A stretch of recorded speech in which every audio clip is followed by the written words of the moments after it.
ఇప్పుడు ఇల్లంతా ఇలా ఉందని చెప్పి చూడ్డానికి చాలా చిరాకుగా ఉన్నా సరే, ఈ రోజులైతే అస్సలు మళ్ళీ మళ్ళీ రావండి. ఈ పిల్లలు పెరిగిపోయారంటే ఇంక ఇల్లంతా నీట్‌గానే ఉంటుంది. ఇంక చూసారు కదా ఇల్లు ఎలా ఉందో హవితోటి.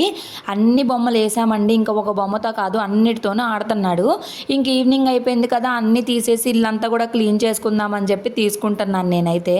బట్ ఇయన్నీ చాలా హ్యాపీ మూమెంట్స్ అండి. వాళ్ళకి ఏం తెలుసు మంచిగా ఆడుకుంటారు. ఇప్పుడు మనమున్నాము వాళ్ళకిలాగా ఆడుకోగలుగుతామా? ఏమన్నా చేయగలుగుతామా? నిజంగా ఈ ఫేజ్ అనేది చాలా ఇరిటేషన్‌గా ఉన్నా సరే ఒక్కొక్కసారి అంటే ఇరిటేషన్ అంటే ఇరిటేషన్ కాదు. ఒక్కొక్కసారి చాలా చిరాకుగా అనిపిస్తది.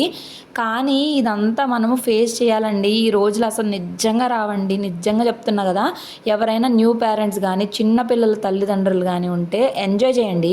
అవి ఇప్పటికే చాలా ఎదిగిపోయాడని చెప్పి నేను ఇప్పటికీ చాలా ఫీల్ అవుతాను. ఒక్కొక్కసారి చిరాకు పుట్టినా సరే నేను చాలా ఫీల్ అవుతా ఉంటానండి. ఏంటో పిల్లోడు అప్పుడే పెద్దోడైపోయాడని చెప్పి. నచ్చితే లైక్ చేయండి, ఫాలో చేయండి. మీ అభిప్రాయం కామెంట్ చేయండి.